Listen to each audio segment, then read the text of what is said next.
Hallelujah. Panginoon, maraming salamat po ngayong hapong ito. At tunay nga po na Ikaw ang Diyos na dakila sa aming mga buhay, sa aming pananampalataya sa inyo at pagtitiwala sa inyo. Marami kaming nasaksihan at naranasan na pagkilos po ninyo. At patuloy po kami magtitiwala at mananampalataya sapagkat marami ka pang gagawin sa buhay po namin. Salamat po, O Diyos. Pagpalaan niyo po kami ngayong hapong ito. Sa iyo po namin binabalik lahat ng papuri at pasasalamat sa pangalan ni Jesus. Amen at amen at amen. Bago po kayo umupo, ay batiin niyo muna yung katabi niyo at sabihin niyo, salamat na nandito ka sa maulang hapon. Yan. Di ba? Praise God. At maraming salamat din, music team. Kayo ang nagpapaulan ng pagpapala at ng presensya ng Panginoon, di ba? Praise the Lord. Palapakan nga po natin ang music team, di ba? Praise God. Purihin ang Panginoon. Napansin ko po, umuulan pa ba? Malakas pa yata ang ulan, ano? Salamat sa Panginoon na kayo ay nandito pa rin, no? Kahit na bumabaha na po sa labas, wala po makakapigil sa Kristiyano sa pagpupuri sa Panginoon, no? At panalangin din natin na tayo po ay ingatan, lalo na yung mga paparating pa lamang. Purihin ang Panginoon. Well, ngayong hapong ito, tayo po ay patuloy na tatanggap ng kanyang mga salita at nais ko pong ipagpatuloy po natin yung ating pinag-uusapan patungkol sa pananampalataya. At yun po ang naging tema, ano po, itong taong ito, yan po ang ating pinaka-watchword, unshakable faith. At itong mga nakaraang linggo, napansin po ninyo, lalo na last Sunday, si Pastor Josel, tinalakay niya ang ibig sabihin ng pangalang New Life. Ano? Yan po ang ating pagkakakilanlan bilang isang church. At hindi lamang po yan isang title ng church po natin, meron po yung layunin, meron po yung naisin ng Panginoon na maintindihan natin, no? Bilang isang church na hindi lamang po tayo isang gathering, isang simbahan, isang iglesia na nagsasama-sama, kundi may bunga, no? May fruits, may resulta, okay? At yung ating resulta ay hindi gawa ng tao, kundi gawa ng Diyos. Amen? Ito'y gawa ng Diyos sapagkat hindi po magkakaroon ng isang matagumpay na 34 na taon na anibersaryo ang church na ito at sa dinami-dami ng naging karanasan ng church na ito at dinami-dami ng mga tao na ating naabot. At meron tayong mga network churches na hindi plinano ni Pastor Paul nung siya ay nagsisimula pa lamang. No? Ang kanyang layunin lang ay sundin yung sinabi ng Panginoon sa kanya. Magsimula ka ng isang church mula sa pagiging isang missionary sa bandang Samar at Kalibo area, Visayas area ng 10 taon. Sabi ng Panginoon, punta ka sa Maynila at mag-start ka ng church. Nagsimula yan sa 3 kababaihan, sa isang Bible study. At mula noon ay nakita po natin yung paglago ng gawain ng Panginoon sa New Life. So hindi po ito gawa ng tao. At hindi rin ito plano ng tao. Kaya walang plano si Pastor Paul na ganito kalaki. Hindi niya nga na-imagine na ganito pala yung kalaki yung pinapagawa ng Panginoon sa kanya.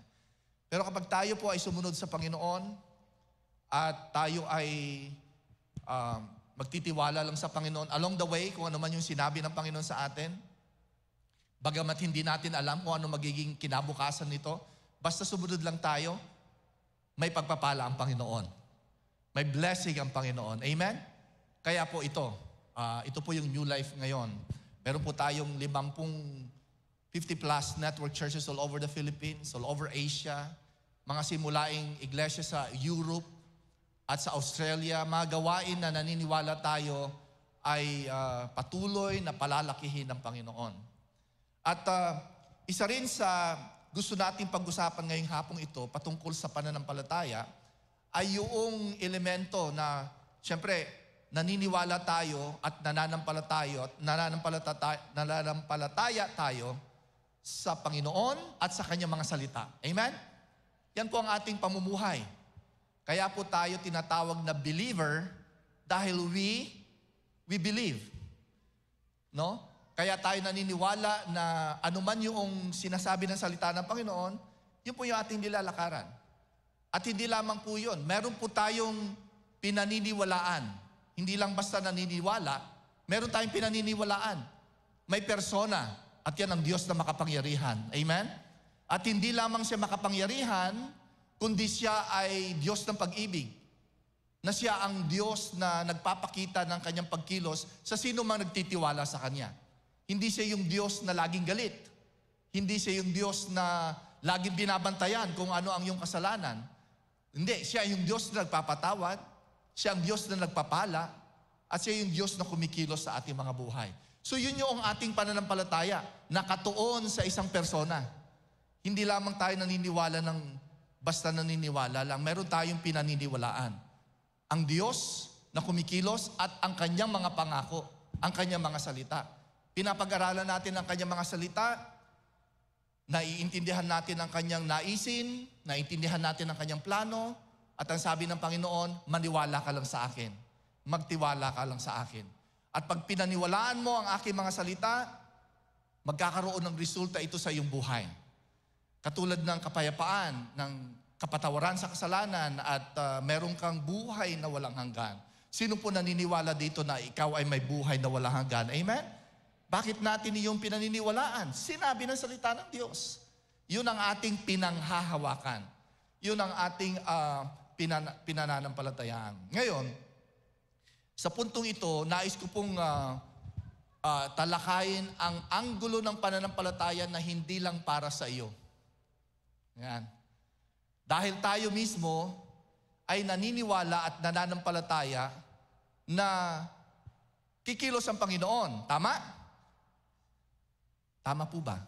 Ayun, okay. Akala ko ay nilalamig dahil umuulan. Ano po? Hindi. Di ba kapag tayo nananampalataya, naniniwala tayong kikilos ang Panginoon.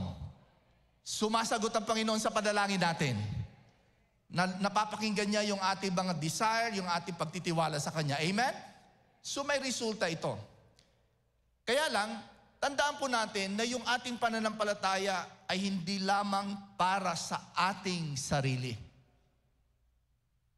Katulad din ng isang punong kahoy na pag namumunga, hindi lamang yon para sa kanya or hindi nga talaga para sa kanya. Hindi ba kapag namunga ang isang puno, yun ay hindi para sa pangkain niya, kundi ito ay para sa iba, para sa pangkonsumo ng iba. Yun din ang nais na ipakita ng Panginoon sa atin. Ang ating pananampalataya, kung meron mang in-appreciate ng Panginoon bilang dakilang pananampalataya, ay yung mga tao sa banal na kasulatan na nananampalataya sila para sa ikagaganda at ikapagpapala at ikagagaling ng iba. Katulad nung centurion na para sa kanyang servant, lahat ng mga nanampalataya, sila'y nagtitiwala para sa pagpapala ng iba, hindi lang para sa kanila. At yun po yung nais kong tukuyin natin ngayong hapong ito. Para saan ang iyong pananampalataya? Of course, para sa atin, kailangan po natin yon. Amen? Pero alam niyo po bang isa sa pinakamagandang pagpapakita ng pananampalataya rin natin ay gagamitin natin ito para sa iba. At tatalakayin po natin ngayon dito sa banal na kasulatan yung mga ginamit ng Diyos at talagang sila yung talagang naging dahilan kung bakit napakaraming milagro lalo na sa panahon ng ating Panginoong Hesus. At ang tawag po sa kanila ay sila. Sabi nga po natin, sila. Sila. Sila sapagkat hindi mo alam kung ano ang kanilang mga pangalan. Pero sila ang dahilan kung bakit may miracles sa banal na kasulatan. Sila yung naging tulay, sila yung naging instrumento. Pero hindi sila naging popular dahil sa kanilang ginawa o dahil sa kanilang pangalan, kundi sila ay nakaranas ng pagkilos ng Diyos dahil sila ay ginamit ng Diyos para sa iba. Bigyan ko kayo na napakagandang example dyan. Basahin po natin sa Luke chapter 5, verse 17. Sabi niya rito, minsan, habang si Jesus ay nagtuturo, so ito po ay hindi isang parabola o isang kwento, ito po ay isang pangyayari. So ito po ay karanasan ng ating Panginoong Jesus nung siya ay nagtuturo. Minsan habang si Jesus ay nagtuturo, may mga pariseyo at mga tagapagturo ng kautusan na nakaupo doon. Sila'y galing sa bawat bayan ng Galilea at Judea at sa Jerusalem. Sabi rito, taglay ni Jesus. Sabi nga po natin, taglay ni Jesus. Taglay ni Jesus ang kapangyarihan ng Panginoon upang siya'y magpagaling sa mga may sakit. So, siya po'y nagtuturo sa isang bahay, hindi po sa sinagoga, hindi po sa templo, sa isang lugar na kung saan punong-puno yung mga tao, pero ito'y nasa loob ng bahay. At napaka-interesting pa yon sapagkat alam niyo po bang pwedeng gamitin ng Panginoon ng iyong bahay para sa miracle ng Panginoon? Kaya yung mga nagpapagamit ng kanilang bahay para sa life group, prayer meeting, Bible study, sila yung mga ginagamit ng Diyos, bagamat hindi sila kilala, pero kumikilos ang Panginoon sa lugar nila. Amen? So, taglay na Jesus ang kapangyarihan niya para magpagaling. Sabi niya dito sa verse 18, dumating ang ilang lalaking may dalang isang paralitiko na nakaratay sa higaan. Sinikap nilang makapasok sa bahay upang mailagay ang may sakit sa harapan. Ngunit wala silang madaanan dahil sa dami ng tao. Kaya umakyat sila sa bubungan, binakbak yung bubungan. Can you imagine that, no? At ibinaba sa harapan ni Jesus ang paralitikong nasa higaan. Now, dahan-dahanin po natin itong basahin sapagkat minsan pag nagbabasa po tayo, parang mabilis natin binabasa ito, no? Sabihin po natin sila. Okay. At ang tawag sa kanila ay silang kaibigan ng paralitiko. Sila na naniwala at nanampalataya na may mangyayari sa paralitiko. Sila yung mga kaibigan na naniniwalang kikilos ang Panginoon sapagkat ang kapangyarihan ng pagpapagaling ay nandoon sa loob ng bahay na iyon. Ilan po rito ang nananalangin ng mga kaibigan, ang pangalan ay sila, pero talagang ipaglalaban ang iyong milagro at ang iyong pagpapala. Ito yung mga taong hindi susuko kung mayroon kang pangailangan, kung kailangan mo ng milagro, kung kailangan mo ng kagalingan, kung kailangan mo ng pagkilos ng Panginoon, at sa mga panahong ikaw ay halos sumuko na, wala kang magagawa, pero mayroon kang mga kaibigan na hindi kailanman susuko at hindi kanila tatantanan. Hindi po ba? Itong mga taong ito, tingnan nyo, hindi sila makapasok sa bahay, puno-puno ng mga tao, pero hindi sila sumuko. Ilan ang mga taong hindi susuko para sa inyo? Sa mga panahon na minsan gusto nyo nang sumuko. Pero may mga taong itinalaga ang Panginoon at ang tawag nila ay sila. Dahil hindi nila inaasam na sila ay maging popular. Dahil hindi nila inaasam na sila ay maging kilala. Dahil hindi na inaasam na sila ay makilala ng tao at purihin ng tao, wala silang ibang layunin kundi ikaw ay ipaglaban at ikaw ay ipanalangin at ikaw ay samahan at sila ay mananampalataya. Sila ay magtitiwala, sila ay mananalangin dahil naniniwala sila na hindi man nila ikaw matulungan sa kanilang sariling kakayanan, pwede ka naman nilang dalhin sa makapangyarihang Diyos na magpapagaling at ibibigay ang iyong pangangailangan. Palapakan po natin ang Panginoon diyan. Ito yung mga kaibigan na naranasan nila ang pagkilos ng Diyos.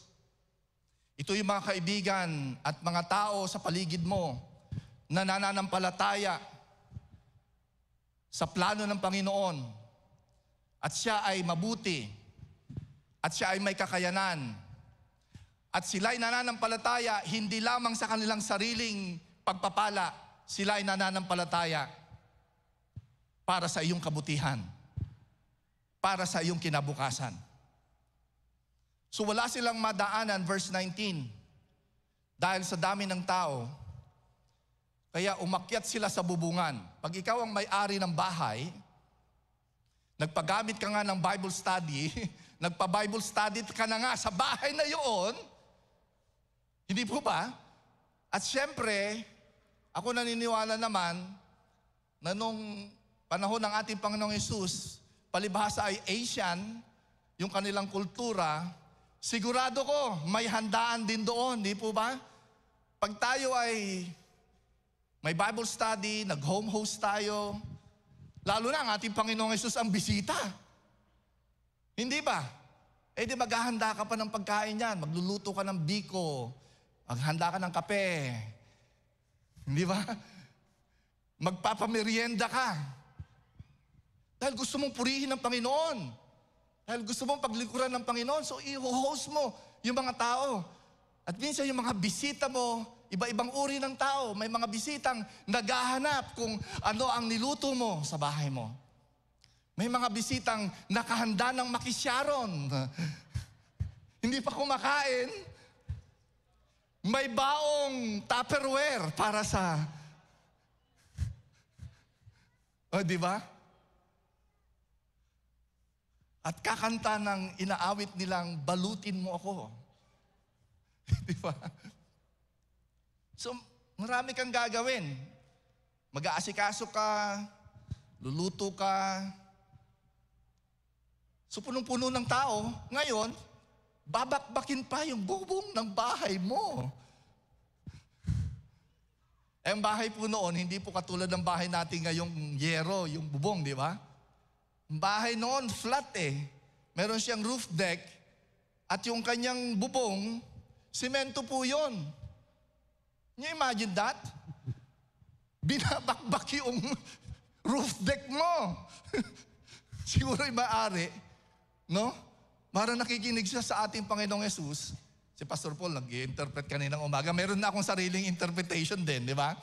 Binabakbak, nakikinig ka sa Bible study ng Panginoong Hesus, meron kang naririnig na tok, tok, tok, tok, tok. Ano nangyari doon sa... May dala-dalang piko. At kabra. Biray mo yun? Bakit? Sabi nga rito, binabakbak ito para ibaba. Dahil wala eh. Wala ang ibang madaanan. So hindi sila yung mga kaibigang handang sumuko. Nako, wala friend. Uwi na tayo. Ngayon tayo makakapasok sa bahay. Next time na lang. Better luck next time, friend. Uwi na lang tayo. Hindi po ba? Hindi pa rin natin alam kung saan sila nanggaling. Siyempre, wala pa namang wheelchair noon, kaya siyempre binubuhat yon, di ba? Tapos sabi nga ni Pastor po kaninang umaga, baka yung paralitiko, siya yung sinasabi, wag na, ama na, umuwi na lang tayo. Pero yung mga kaibigan, hindi. Hindi kami titigil hanggat hindi ka namin mailalapit sa Panginoong Hesus. Di baka mahulog ako doon? Hindi, kahit di kayo mahulog, paralitiko ka naman, talaga ka namang, hindi ka na makakalakad. Diretso ka na lang doon. Hindi ka man pagaling eh. Hindi, wala namang kapagkakaiba yun. Dati ka ng paralitiko, lalo ka pa naging paralitiko, okay lang yun. Di ba? Pero naniniwala po ako talagang yung magkakaibigan na yon, nang tawag ay sila. Hindi po sila kilala eh. Di ba? Hindi sila sumuko. Verse 20. Tingnan niyo po ito. Nang makita ni Jesus ang kanilang pananampalataya. Ang pananampalataya po ay hindi lamang yung nanggagaling sa iyong puso at hindi ito nakikita ng tao. Ang pananampalataya ay merong aksyon, merong gagawin. At ano yung nakita ng ating Panginoong Hesus? yung passion ng mga magkakaibigang yon. Yan po ang pananampalataya. Ang pananampalataya ay hindi sumusuko. Gagawin niya ang lahat para lamang makita niya yung pagkilos ng Diyos. Hindi yung konting discouragement pa lang, sumusuko ka na. Huwag kang sumuko. Ipaglaban mo ang dapat mong ipaglaban. Can you say amen? Kung meron kang ipinapanalangin sa iyong anak, sa iyong pamilya, sa iyong mga kamag-anak, o sa iyong kaibigan, huwag na huwag kang sumuko. Sapagkat wala pong hopeless case na tao o sitwasyon. Naniniwala po ba kayo doon? Lahat ay posible sa makapangyarihang Diyos, basta lamang tayo hindi titigil, hindi susuko, at hindi tayo magpapahina or manghihina sa ating pananampalataya. At nakikita ng Diyos ang inyong pananampalataya. Yun ang napaka-importante doon, mga kapatid. Hindi sayang ang inyong pinagpapaguran at hindi sayang ang inyong mga panalangin at hindi sayang ang inyong mga deklarasyon sapagkat nakikita ng Diyos ang inyong pananampalataya. Sige po, palapakan po natin ang Panginoon diyan. Nang makita ni Jesus ang kanilang pananampalataya, sinabi niya sa paralitiko, kaibigan, pinapatawad na ang iyong mga kasalanan. Pagkarinig ito, nag-usap-usap mga tagapagturo ng kautusan at ng mga Pariseo, sino ito nagsasalita ng kalapastanganan sa Diyos? Hindi ba't Diyos lamang ang makapagpapatawad sa mga kasalanan? Palibhasa, alam ni Jesus ang kanilang pag-uusap, sinabi niya sa kanila, bakit kayo nag-iisip ng ganyan? Bakit kayo, alin ba ang mas madaling sabihin? Pinapatawad na ang iyong kasalanan o tumayo ka at lumakad? Alam niyo, pinapakita lang ng ating Panginoong Jesus, pwede siyang kumilos sa pagpapatawad ng iyong kasalanan o kaya naman ay sa pagpapagaling ng iyong katawan. Parehong posible sa Panginoon yon. Can you say amen?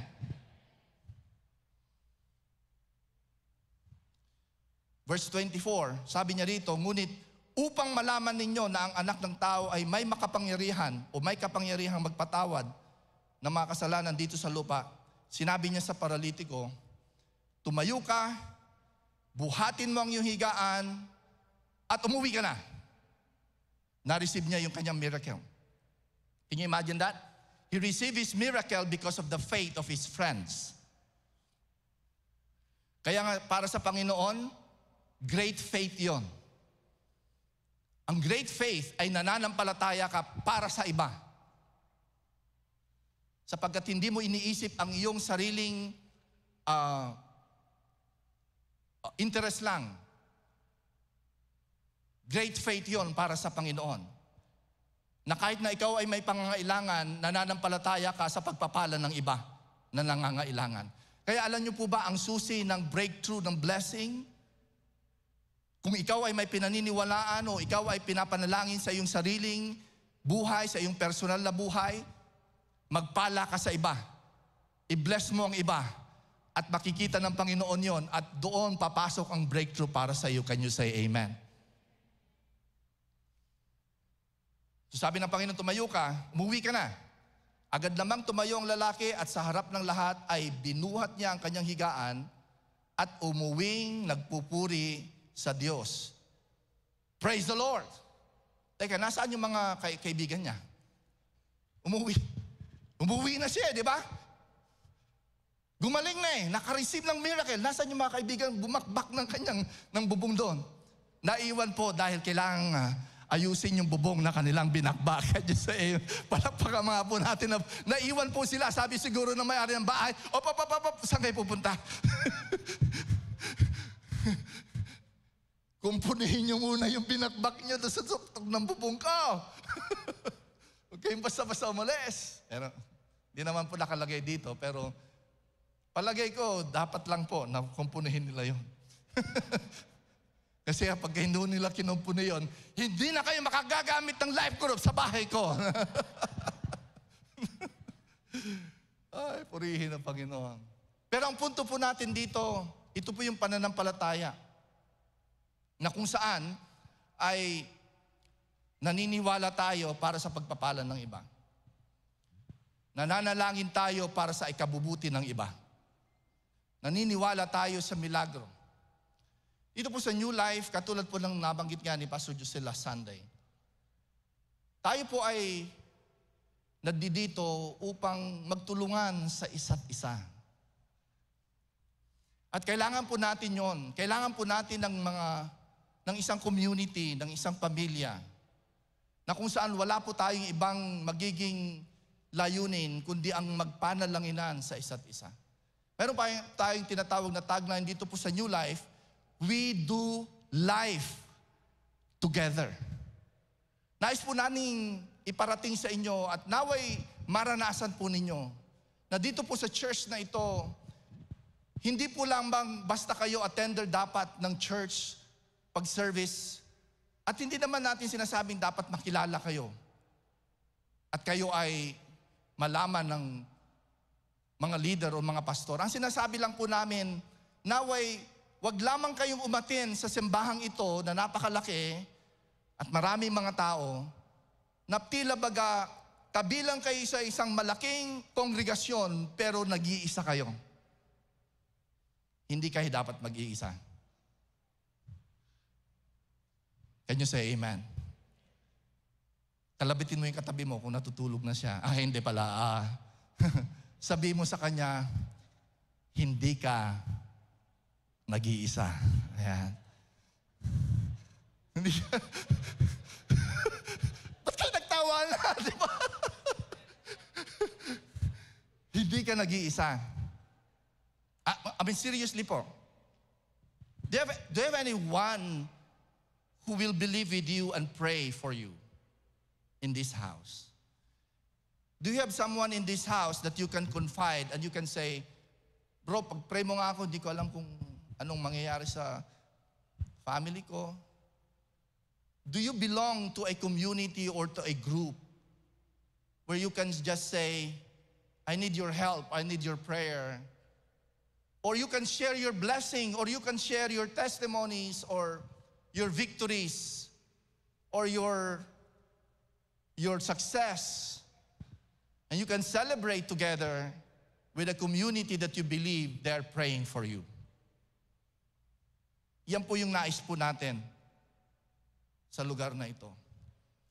Alam nyo, magandang puntos po yun na yung milagrong yun, hindi nangyari sa templo, nangyari sa bahay. Sa isang tahanan. Alam mo, malaki ang pagkakaiba ng bahay sa tahanan. Yung tahanan, yung salitang tahanan, ito ay lugar ng kapayapaan. Kaya yung tahan, di ba? It can refer to tumahan ka na sa pag-iiyak mo or a place of refuge, tahan. Kaya ang bahay, struktura. Ang tahanan ay isang lugar ng kapayapaan. Ang lugar na kung saan makakatanggap ka ng encouragement. Dalangin po namin na ang New Life, ang building na ito ay hindi lamang isang struktura, kundi isang tahanan na makaka-receive kayo ng encouragement. Can you say amen to that? Ayan po ang pinaka-vision ng ating mga pastors, lalo na ng ating senior pastors. Na maranasan ninyo at madaman ninyo na hindi kayo dapat nag-iisa or walang kasama. We pray that you will stay here and you will feel that you are part of the family and you are part of the house of the Lord that knows your need and pray for you. Can you say amen? Kaya po tayo may life groups. Kaya po namin pinopromote sa inyo na kapag kayo ay unang attend dito sa church, wag po kayong umalis sa building na ito na hindi po nakikipag-connect doon po sa Next Steps lounge po namin.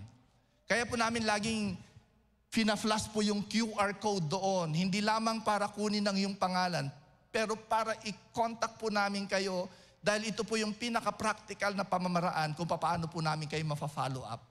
At kung mayroon kayong mga prayer requests or mayroon kayong gustong ipanalangin namin sa inyo. Kaya po, doon po sa offering envelope, ini-encourage namin kayo na isulat po ninyo yung mga prayer request ninyo at yan po ay ipinapanalangin po namin during staff meeting po namin. Hindi isa-isa po namin yan.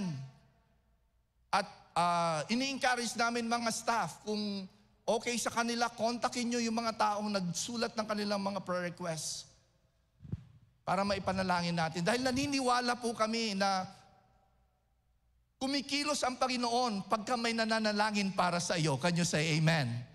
Dahil gusto po naming ipadama at iparanas sa inyo na hindi po kayo nag-iisa sa church na ito. At ang simbahang ito ay hindi lamang para sa linggo ng pagsisimba, kundi ito ay pamilya na kung saan pwede kayong mag-request, pwede kayong kumonekta, pwede kayong lumago, pwede kayong mag-aral ng salita ng Panginoon. Can you say amen? Hindi po kayo nag-iisa.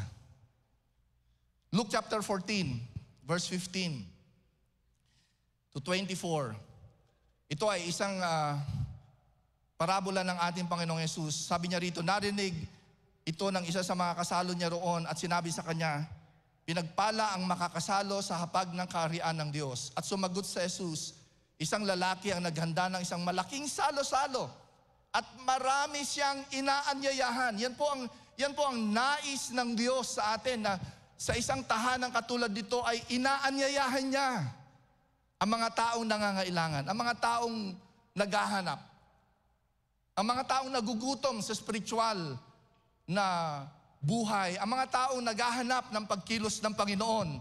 Inihahanda niya ang tahanang katulad po nito. Sabi niya, at marami siyang inaanyayahan. Nang dumating ang oras ng handaan, inutusan niya ang kanyang mga alipin at ipinasabi sa mga inaanyayahan, halina kayo, handa na ang lahat. Ngunit nagdahilan silang lahat. Ang sabi ng una, nakabili ako ng bukid at kailangan ko itong puntahan. Kayo na sanang bahala magpaumanhin sa akin. Sinabi naman ng isa, nakabili po ako ng 5 pares ng Mercedes-Benz at kailangan ko po itong i-test drive. Hindi po pala ito, no? So bahala na po, pwede po bang ma-excuse ako? Sinabi naman ng isa, ako po ay bagong kasal, meron po kaming honeymoon sa Boracay, kaya hindi po ako makakadalo. Hindi po yung nakalagay doon, baka sabihin ninyo, asan yung, ano ba yung version ni Pastor Paul doon? Ay, Pastor Edwin doon. Hindi po yun. Bumalik ang alipin at ibinalita ito sa kanyang Panginoon. At nagalit ang Panginoon at sinabi sa alipin, pumunta ka agad sa mga lansangan, sa mga makikipot na daan, isama mo rito ang mga mahihirap, mga lumpo, mga bulag, at mga pilay. Pagkatapos sinabi ng alipin, Panginoon, nagawa na po namin ang iniuutos ninyo. Alam nyo, you see, God wanted everybody, everyone. But people, sometimes they're busy with their own life. Well, they believe that that's the source of their sustenance, or that's the source of their peace, that's the source of their joy. But we are not exempting everyone. Everyone is open to receive yung inihanda ng Panginoon. Ngunit, sabi nga rito, marami mga lumpo, marami mga bulag, marami mga pilay, at we're not just talking about physical infirmities, we're talking about emotional infirmities. Parang sila lumpo sa kanilang mga panaginip, sa kanilang mga pag-asa, at kailangan nila ng tulong. Dalhin po natin sila doon sa tahanan ng Panginoon. Sabi niya rito sa verse 23, kahit sinabi ng Panginoon, pumunta ka sa mga lansangan at sa mga daan at pilitin mong pumarito ang sino mang makita mo upang mapuno. Sabi nga po natin, upang mapuno. Upang mapuno ang aking bahay. Ito lang ba para maraming pumunta? Hindi, para marami ang pagpapalain ng Panginoon. Dahil marami po ang nangangailangan ng kasagutan sa kanilang katanungan. At walang ibang makakapagpuno sa puwang na kanilang hinahanap, kundi ang Diyos, ang Panginoon natin.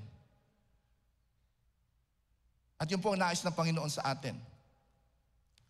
We need to call these people and nais ko pong pasalamatan kayo. Maari pong kabilang kayo sa mga sila na hindi kilala. Yung mga pastor po rito, kilalang kilala. Nakikita niyo po kami palagi. Pero hindi po kami ang nakikilala actually ng langit in a sense na kami yung popular. Alam niyo po ba kung sino nakikilala ng langit? Yung mga taong katulad po ninyo. Mga taong hindi kilala pero nagdadala na mga kaluluwa sa Panginoon at hindi nyo ito binabandera. Pinapadalangin nyo sila. Gusto kong sabihin sa inyo, nakikita kayo ng Panginoon. Kayo po yung mga sila sa banal na kasulatan na kung saan dahil sa kanilang mga ginawa, napakaraming nakatalang milagro dahil sa mga sila. Matthew chapter 8 verse 16 to 17. Sabi nga rito, ng gabing yun ay dinala nila. Sila. Sino ito mga to? Hindi kilala. Basta sila. Sa Kanya, ang marami, sabi nga po natin, marami. Maraming inaalihan ng mga demonyo. Pinalayas niya mga espiritu sa pangitan ng salita at pinagaling ang lahat ng kanilang mga sakit. Paano sila gumaling? Paano sila nakalaya? Dahil sa mga sila. Kayo po yun. At ang langit ay nagpapasalamat sa inyo.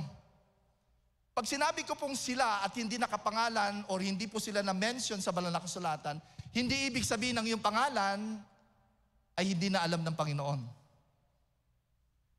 In fact, ang mga taong hindi kilala dito ay mas kilala sa langit. Alam niyo po bang darating ang panahon, magugulat kayo kung sino yung mga papupurihan ng Diyos sa langit. Mga pangalan na hindi nyo man lang narinig, kundi ito pala ay yung mga janitor na naglilinis ng kanilang trabaho doon, pero sila yung nagdala ng isang kaluluwa. At yung kaluluwang yon ay nakakilala sa Panginoon at isa sa ginagamit ng Panginoon. Kahapon po, kami ni Pastora Milet, galing po kami sa Zambales at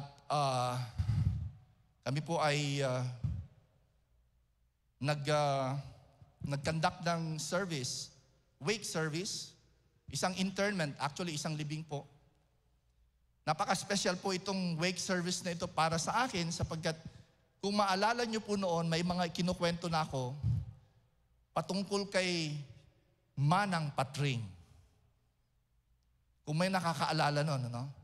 Si Manang Patring, siya yung ale na may karinderya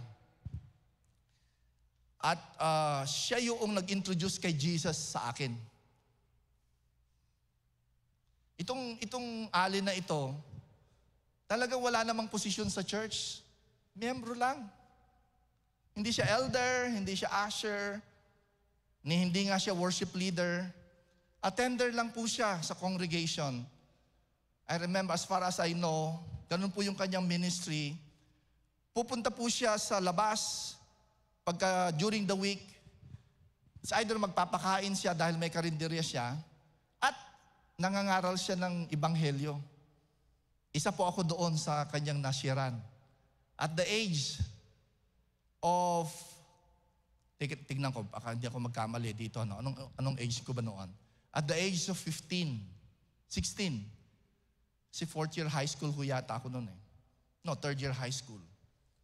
Na isa ako doon sa mga kabataan na walang kadire-direction sa buhay. Di ba? Ano-ano lang pinaggagawa, kalokohan. Pero religyoso naman, umaatin sa simbahan. Naglilid pa nga ng Black Rosary. Di ba? Alam niyo po yung Black Rosary sa mga Catholic, di ba? Pagka-October, ikaw po yung parang leader sa Rosary. Pero wala pa akong,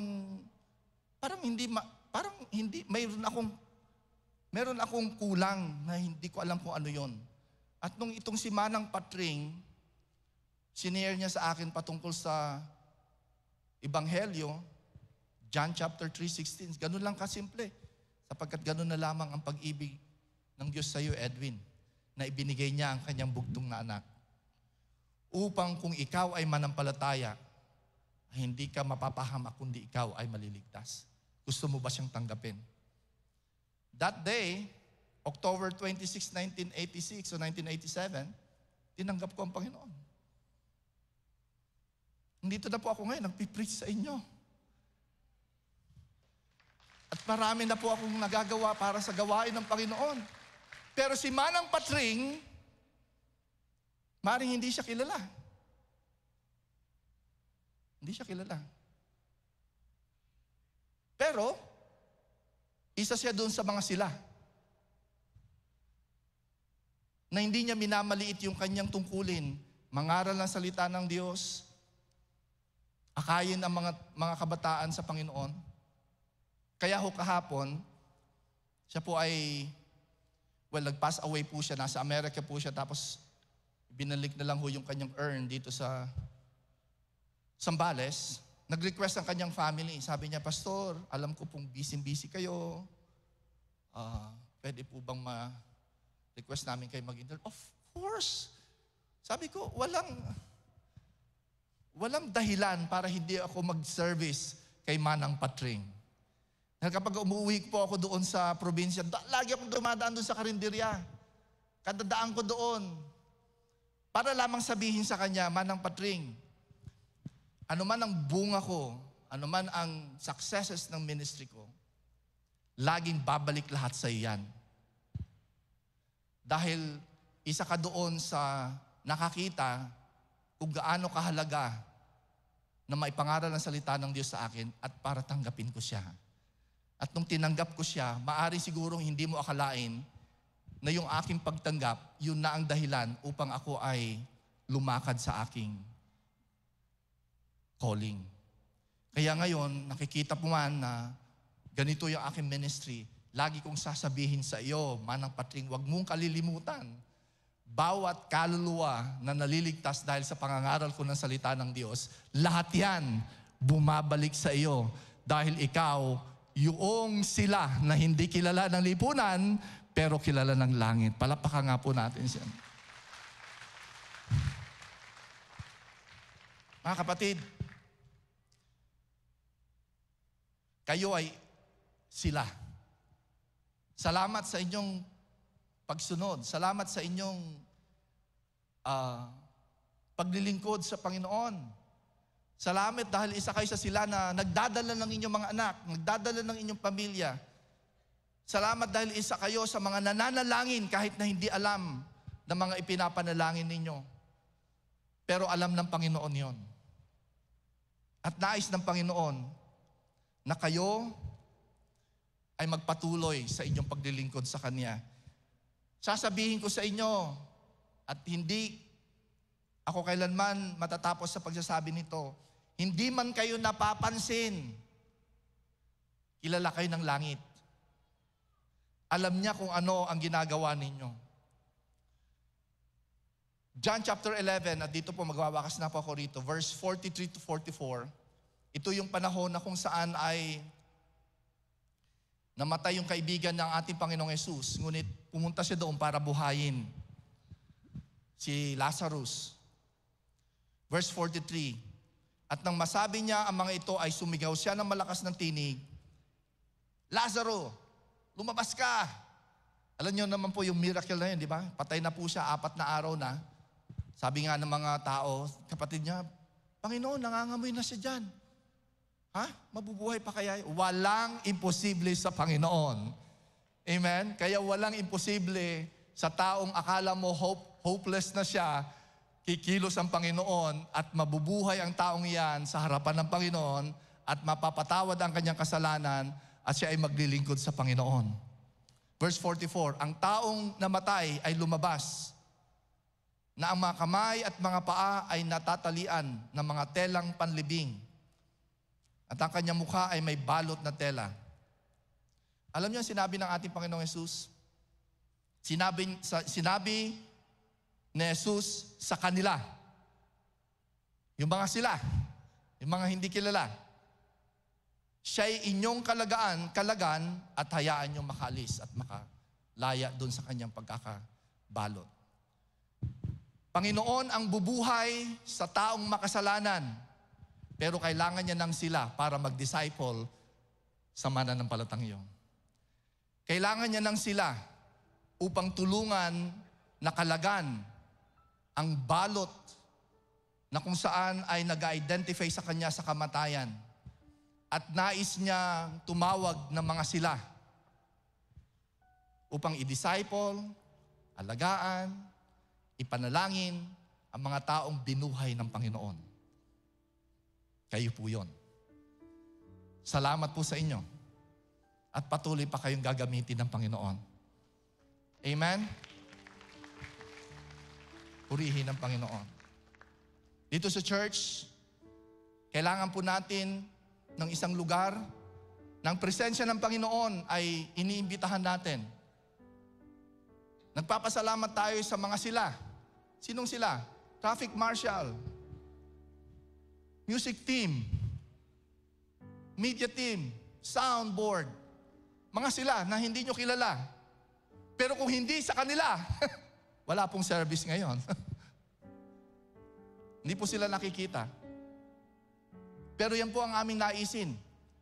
Kahit na hindi po kami nakikita o hindi kami nakikilala, nais po namin maging kabilang sa mga taong sila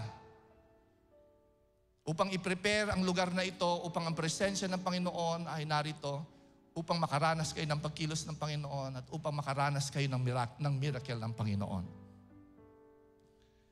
At sa mga sila, ito po ang verse sa inyo. Meron po bang mga sila dito? Mga taga sila. Taga sila. Taas yung kamay nyo, pati lahat po tayo. Dapat taas po natin ang ating mga kamay. Mga taga sila. Ito ang verse ninyo. Hebrews chapter 6 verse 10. Makatarungan ng Diyos at hindi niya magagawang kalimutan ang inyong mabubuting gawa. At ang inyong pagmamahal na inyong ipinakita sa Kanya at patuloy na ipinapakita sa pamamagitan ng pagtulong nyo sa mga kapwa, binanal at sa mga tao ng Panginoon. Kilala ng Panginoon yung mga taga sila at hindi niya kayo pababayaan. Amen? Nalangin po tayo, Panginoon. Maraming salamat po sa mensahe ngayong hapong ito. Dalahin ko po, Panginoon, ang bawat isa na nandito ngayon na nandoon ang kanilang kasigasigan, pananalangin, pagtitiwala, ginagamit nila ang kanilang pananampalataya sapagkat yan lamang po ang pamamaraan upang makita po namin ang pagkilos po ninyo sa mga imposibleng bagay sapagkat hindi po namin ito kaya. Wala po kaming magagawa kung ito po ay gagawin po namin sa aming sariling kakayanan. Pero binigyan mo po kami ng isang pananampalataya, binigyan niyo po kami ng isang pamamaraan upang ma-access po namin ang mga imposible, ang mga supernatural. Binigyan niyo po kami ng kaparaanan kung paano po kami magtiwala sa inyong makapangyarihang kamay upang kumilos sa mga bagay na hindi po namin kaya. Sa mga oras na ito, may mga taong naalala po kami at nais po naming gamitin ang aming buhay at ang aming pananalangin. Whether sa pamamagitan ng encouragement, sa pamamagitan ng pagsasalita ng mga spiritual na bagay sa kanila, or sa pananalangin sa kanila. Hindi po nasasayang ang bawat ginagawa po namin. Dahil naniniwala po kami, kapag may nananalangin, naririnig ito ng langit at kumikilos ka, Panginoon, upang baguhin ang sitwasyon na amin pong sinasampalatayanan. Sa mga oras na ito, anuman po ang pangangailangan ng inyong mga anak, nandito po kami upang ipanalangin ng bawat isa. Kumilos kayo sa kanilang sitwasyon. Gumawa po kayo ng pagkilos sa kanilang mga tahanan. Bisitahin niyo po ang kanilang mga mahal sa buhay.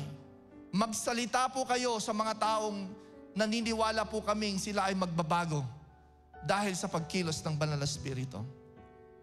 Salamat, Panginoon, sapagkat sa amin pong pagsunod sa inyo, Naniniwala po kami na hindi mo kailanman kalilimutan ang bawat mga tungkulin na ginampanan po namin dahil sinundan po namin ang inyong kalooban. Salamat, Panginoon, sa mga tao na tumulong sa amin upang makilala po namin kayo at makapaglingkod po kami sa inyo. Gamitin niyo rin ang aming buhay para maging isang pagpapala sa iba. Bago ako tuloy magwakas at habang ang lahat ay nakayuko at nakapikit, kung hindi mo pa inaanyayahan si Jesus bilang Panginoon at bilang tagapagligtas ng iyong buhay, ngayon ang araw ng iyong kaligtasan. Ang tangi mo lang gawin, tanggapin siya sa iyong puso, manalangin ka ng panalangin ng pagtanggap at siya ipapasok sa iyo.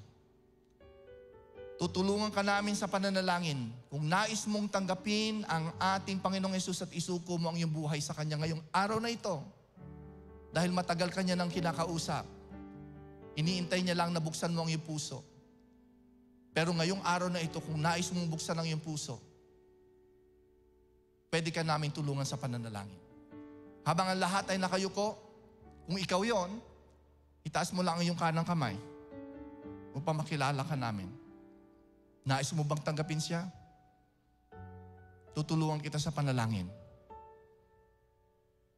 Meron po ba rito? Nais mong isuko ang iyong buhay, ang iyong puso sa Panginoon? Taas mo lang yung kanang kamay. Amen? Amen? Purihin ang Panginoon. Purihin ang Panginoon. Sa balcony po, meron po ba? Amen? Sa mga nagtaas ng kamay, pwede po ba kayong tumayo?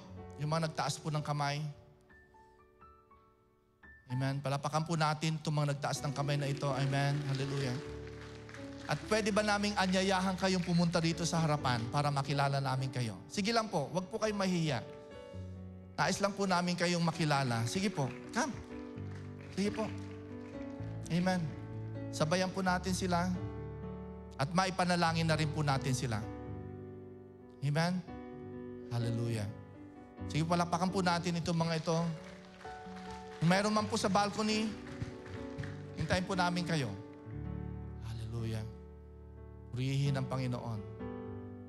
Thank you, Jesus. Amen.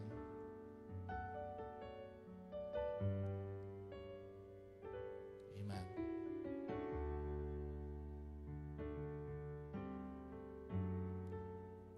Hallelujah. Manalangin din rin po tayo sa inyong kagalingan, sa inyong katawan. Amen? Palapakan po natin sila. Hallelujah. Purihin ang Panginoon.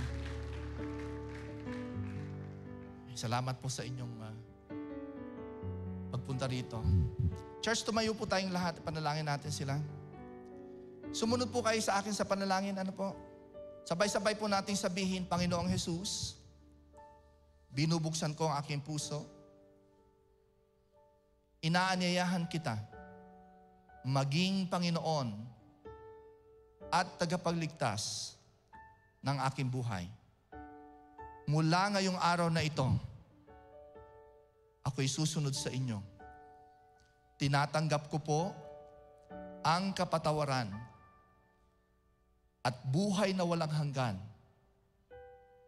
na inyong ibinibigay sa akin ngayon. Salamat po, O Diyos, sa pangalan ni Jesus. Amen po. Amen. Amen. Let's pray for her. Speak healing, Father God, over her body in Jesus' name. Ano man ang pain, ano man ang kanyang nararamdaman, Panginoon, nananalain ko sa kanyang bones, sa kanyang muscles, sa kanyang joints, at sinasansala ko ang anumang uri ng pain sa kanyang katawan. Salamat po, Panginoon, sapagkat ang kagalingan ay inyo nang binigay sa inyong mga anak na nagtitiwala sa inyo.